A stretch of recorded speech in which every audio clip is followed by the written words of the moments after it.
Don't you worry! May kaibigan kang darating, ika'y papasayahin! Meet the Hunchies, ang iyong best buddies! Basta't sila'y kasama, solve ang problema! Holdo! Oni! Nami! Snippy!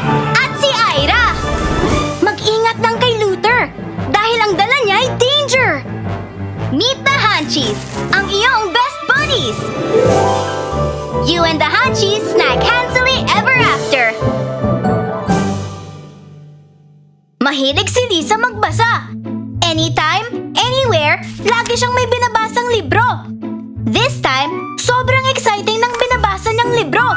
The Adventures of Washington Smith, Kid Explorer. Di mapigilan ni Lisa na sumubay sa bawat galaw ni Washington Smith. Nag-dive sa malalim na dagat si Washington, magda-dive din sa sala nila si Lisa. Sumakay ng bangka at dumaan sa isang river si Washington.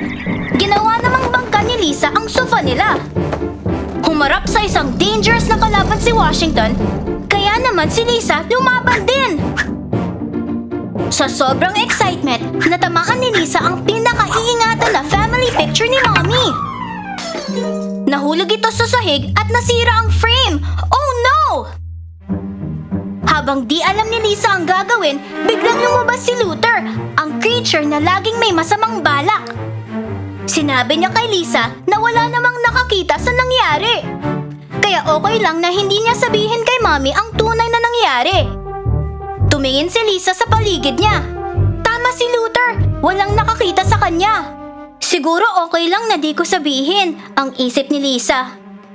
Pumunta si Lisa sa kusina at nagmerienda ng paborito niyang Hansel sandwich. Pagkagat niya, sinalubong siya ng Hunchies, si Holdo, Odi, Nami, Snippy, at si Ira. Habang nag-uusap sila, nakita ni Mommy ang nangyari sa picture frame. Lumapit si Ira kay Lisa at tinanong kung may gusto siyang sabihin sa Mommy niya. Hindi umimik si Lisa. At dahil quiet siya, pinakita ni Ira na nalungkot si Mommy. Kasi binigay pa ni Lola yung picture frame na yon at mahalaga to sa kanya. Dito na natauhan si Lisa. Na-guilty siya dahil hindi niya sinabi ang nangyari sa picture frame. Natakot kasi siyang mapagalitan. Pero hindi pala dapat ganon. Kahit anong mali ang nagawa mo, dapat aminin. Ang importante, marunong kang humingi ng sorry. Kasama ang Hunchies, lumapit si Lisa kay Mommy at sinabi ang totoong nangyari. I'm sorry, Mommy, sabi ni Lisa. Hindi ko po sinasadyang natabig ko yung picture frame. Sabi naman ni Mommy, nalulungkot lang daw siya dahil mahalaga sa kanya yung nabasag na picture frame. Pero dahil nagsorry naman si Lisa at sinabing hindi sinasadyang mabasag ang frame, naiintindihan niya to. Sabi lang niya kay Lisa, next time, dapat mag-ingat para hindi na ulit makasira ng gamit sa bahay.